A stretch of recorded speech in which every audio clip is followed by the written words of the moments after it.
Hai Gorgeous, welcome to my place. Terima kasih sudah mengklik video ini. Nggak pakai lama, watch.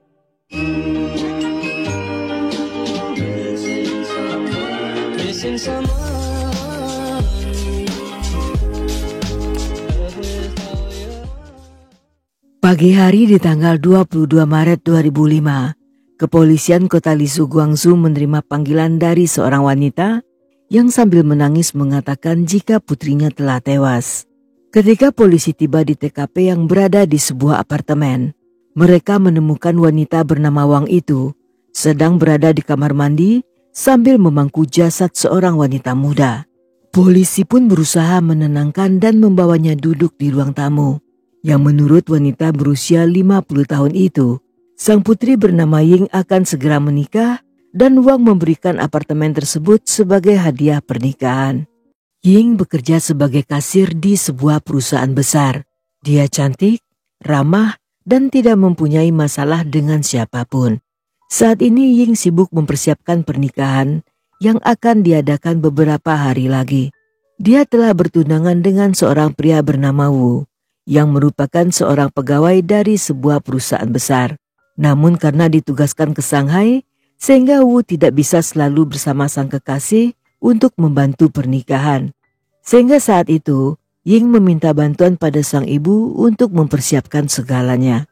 Sehari sebelumnya Wang menghubungi sang putri untuk menanyakan barang apa lagi yang masih belum dibeli. Namun karena panggilan tersebut tidak tersambung, sehingga Wang mengira jika Ying sedang keluar untuk melakukan sesuatu. Di sore harinya Wang kembali menghubungi yang masih tidak ada jawaban. Dan sekali lagi Wang menduga mungkin saja ponsel Ying sedang dimatikan atau lupa membawanya. Keesokan harinya tanpa menghubungi Ying, Wang mendatangi apartemennya. Namun setibanya di sana, ketika telah berkali-kali mengetuk pintu dan tidak ada yang membukakan, dia pun membuka pintu tersebut menggunakan kunci cadangan yang selalu dibawanya di dalam tas. Karena tidak menemukan Ying di kamar, Wang pun memeriksa kamar mandi dan seketika berteriak histeris saat melihat putrinya terkapar di lantai dalam keadaan polos dan hanya terbungkus selimut dengan tubuh dipenuhi cairan merah serta kepala menghadap tepat ke arah pintu. Dalam keadaan gemetar serta panik, wanita itu pun berteriak meminta tolong, yang membuat para tetangga berdatangan dan menyuruhnya untuk menghubungi polisi.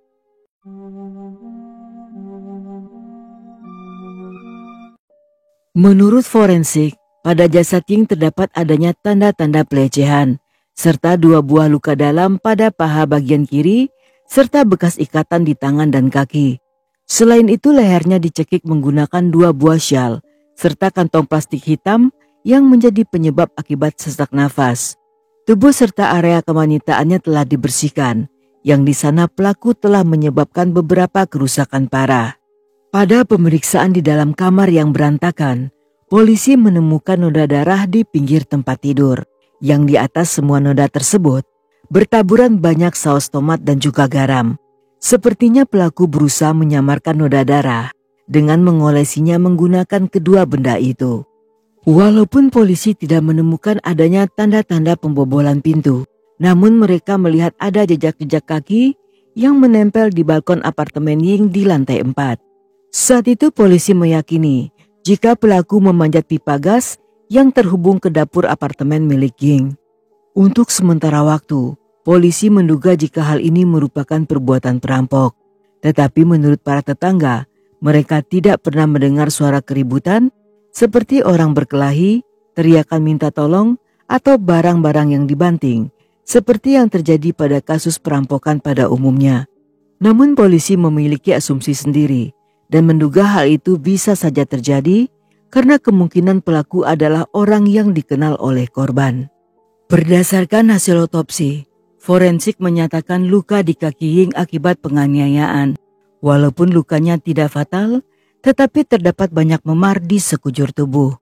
Dan menurut perkiraan polisi, kemungkinan pelaku menyiksa Ying untuk memeras seperti meminta sandi ATM. Meskipun tubuhnya telah dibersihkan, forensik menemukan adanya DNA milik seorang pria dan memastikan bahwa Ying telah diperkaos. Saat itu satu-satunya orang terdekat Ying adalah Wu sang tunangan. Namun ketika polisi mendatangi kantornya, atasan pria itu mengatakan jika Wu sedang melakukan perjalanan bisnis ke Shanghai sejak 2 minggu yang lalu. Dan pastinya dengan jarak yang begitu jauh, tidak mungkin Wu memiliki waktu untuk melakukan kejahatan. Polisi yang awalnya mengalami kesulitan, tiba-tiba mendapat info dari sang ibu Wang. Wanita itu mengaku curiga pada mantan suami Ying yang bernama Lin, yang sekaligus merupakan kekasih pertama saat di SMP. Menurut wanita itu, Lin memiliki kepribadian yang mungkin saja menghabisi putrinya ketika mengetahui jika Ying akan menikah lagi.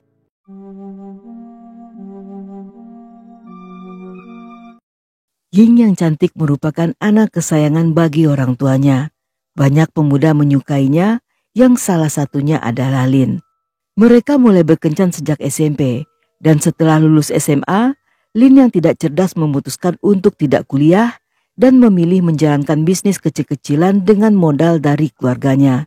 Namun karena usahanya tidak berjalan lancar, dalam waktu singkat dia pun mengalami kegagalan. Pasangan ini memiliki latar belakang yang berbeda. Jika Ying memiliki keluarga kaya, Lin yang berpenampilan biasa saja, berasal dari keluarga sederhana, tidak kuliah dan juga bangkrut. Namun Ying yang tulus mencintai, justru semakin bertekad untuk bekerja keras demi membiayai sang kekasih. Selulus kuliah, Ying berhasil bekerja di sebuah perusahaan real estate. Dengan pekerjaan bagus serta gaji besar, hal ini semakin menimbulkan kesenjangan di antara Ying dan kekasihnya. Ketika Wang mengetahui kondisi Lin, dia pun menentang hubungan sang putri dan menganggap jika Lin tidak cocok untuk putrinya. Wanita itu bahkan berulang kali memaksa agar mereka segera putus. Seperti pasangan di Mabuk Cinta yang menganggap jika cinta akan abadi selamanya, Ying tentu saja mengabaikan semua pesan-pesan ibunya. Bahkan secara diam-diam, mereka mendaftarkan pernikahan dan mulai hidup bersama. Tetapi cinta yang berapi-api pasti akan dikalahkan oleh jeritan asam lambung dan pekikan token listrik yang sekarat, terutama karena sang suami adalah orang yang pemalas. Dan itulah yang terjadi, karena 6 bulan setelah hidup dalam fata morgana, Yin yang mulai sadar jika hidup tidak cukup hanya bermodalkan cinta, pada akhirnya memilih untuk segera bercerai. Walaupun Ying telah kembali ke rumah orang tuanya, namun hingga berbulan-bulan ke depan, Lin masih berusaha menemui untuk kembali mendapatkan secuil cinta dari sang mantan istri. Tetapi pria itu berhenti mendatangi rumah mereka ketika dengan tegas ayah Ying melarangnya untuk mencari sang putri.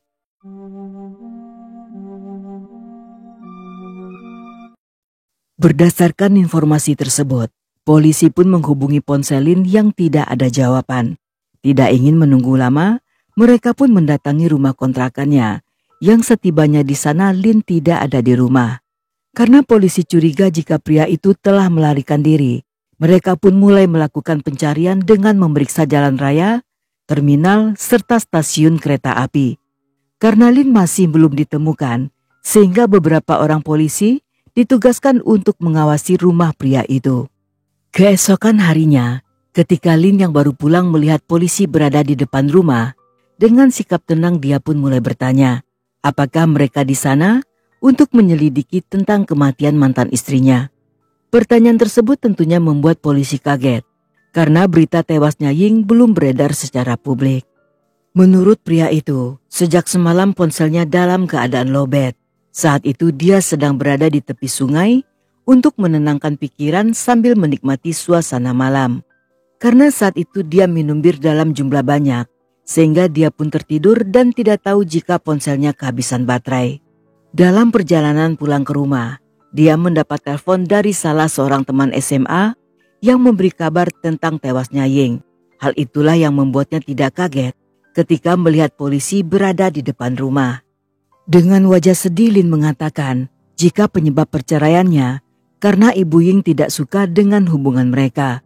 Lin sendiri masih mencintai Ying dan tidak pernah membencinya, sehingga tidak pernah terfikir untuk menyakiti wanita itu. Bahkan sejak perceraian mereka, Lin tidak pernah memiliki hubungan dengan wanita lain. Dia hanya ingin fokus pada pekerjaan dan berharap setelah sukses mereka akan kembali bersama-sama. Untuk memastikan kejujuran pria itu, polisi pun memeriksa sampel DNA Lin yang hasilnya tidak cocok dengan DNA yang berada di TKP. Dan karena hal ini, Lin pun dicoret dari daftar tersangka.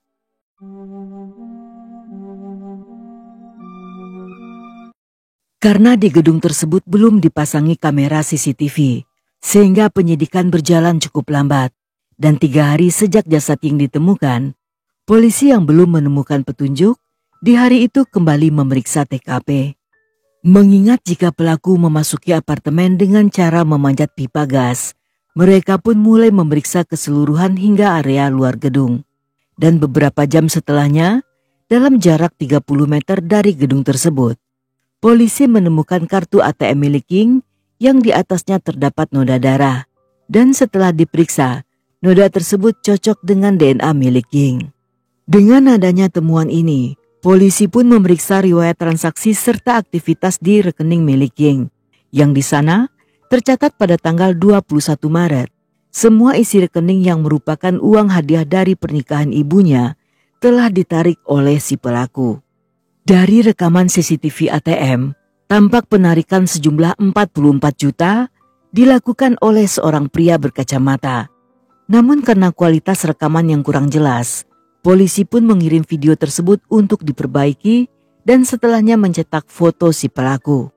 Ketika foto tersebut diperlihatkan pada Ibu Ying, wanita itu mengaku pernah melihat wajah si pria di satu tempat. Hanya saja dia tidak ingat siapa pria itu dan di mana mereka pernah bertemu.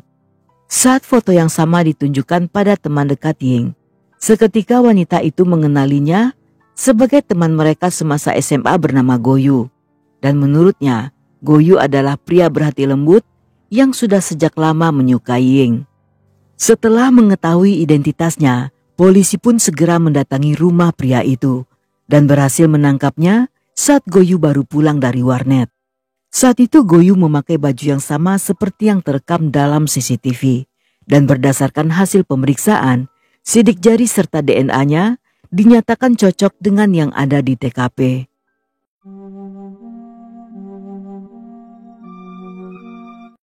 Goyu dan Ying merupakan teman sekelas saat SMA.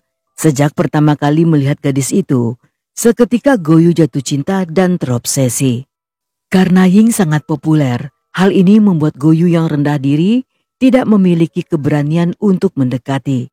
Dan dalam diam, dia pun menyimpan rasa cintanya rapat-rapat serta hanya bisa mengamati gadis itu dari jauh.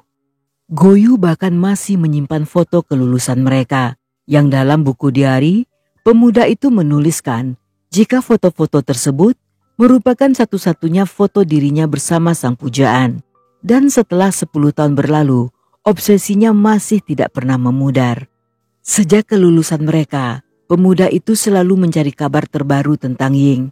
Ketika mengetahui jika sang pujaan akan menikah dengan Lin yang dianggap tidak lebih baik dari dirinya, seketika Goyu merasa marah serta cemburu. Alih-alih ikut berbahagia, dia justru berharap keduanya segera bercerai agar dirinya bisa mendapatkan sang calon janda. Selama Lin dan Ying menikah, pemuda itu selalu mengamati kehidupan mereka, sambil bertekad akan menghasilkan banyak uang demi memantaskan diri ketika mendekati Ying saat wanita itu telah menjanda. Hingga 6 bulan kemudian ketika keduanya benar-benar bercerai, Goyu masih belum mengalami kemajuan dalam karirnya. Dan karena saat itu masih belum memiliki nyali untuk mendekati sang pujaan, Goyu pun bagaikan pungguk merindukan rembulan. Namun beberapa bulan yang lalu, secara kebetulan Ying pindah ke gedung apartemen yang berada di depan gedung yang ditinggali oleh Goyu. Apartemen tersebut dibeli oleh Ibu Ying karena sang putri akan segera menikah. Hal ini membuat Goyu bahagia karena hanya dengan melihat melalui jendela, dia akan bisa mematai-matai semua kegiatan yang dilakukan oleh wanita itu. Tetapi sayangnya kebahagiaan Goyu hanya sementara. Dia kembali frustasi saat mendengar kabar tentang Ying yang akan kembali menikah. Selain putus asa, Goyu juga benar-benar merasa hancur serta dikhianati oleh wanita yang dipujanya selama bertahun-tahun. Dan karena tidak tahu apa yang harus diperbuat, dia pun mulai berencana untuk masuk ke apartemen milik Ying.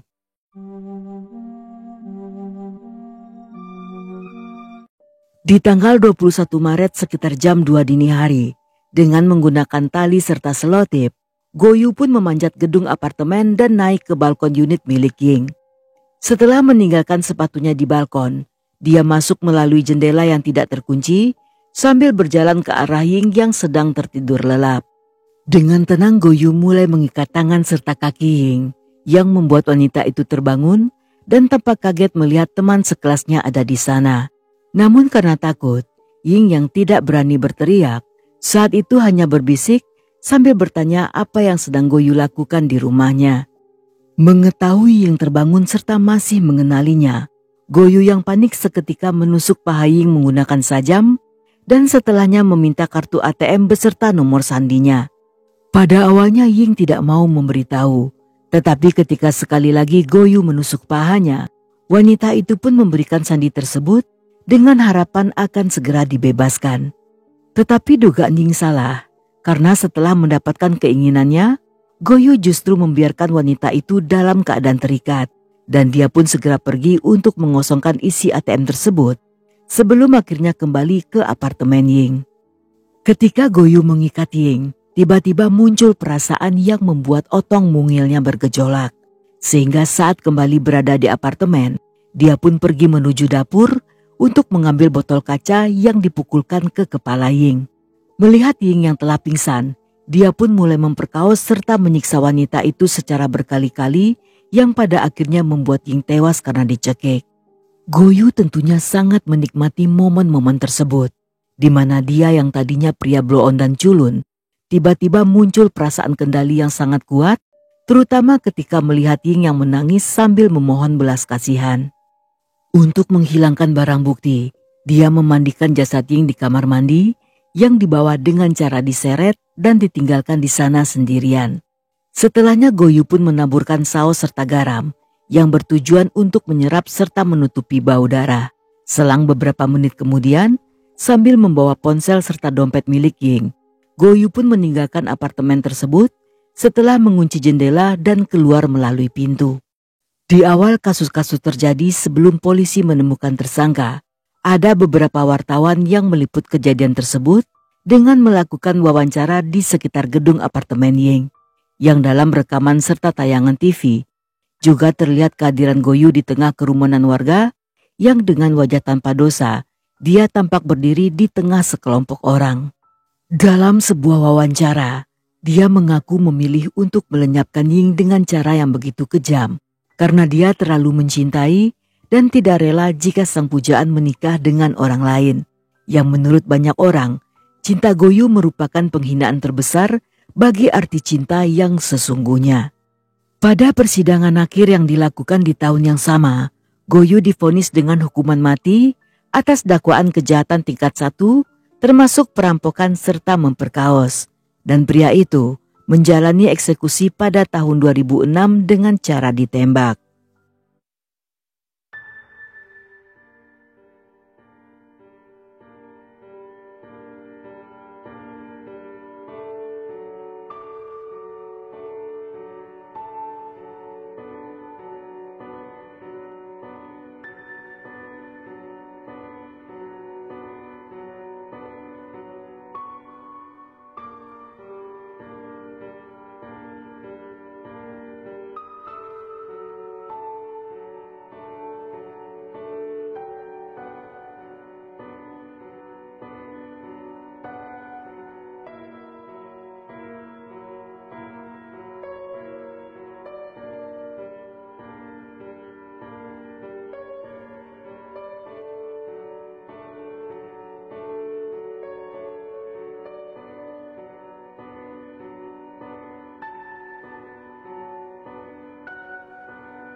Dan sampai di sini dulu cerita kita kali ini. Semoga kalian suka dengan ceritanya.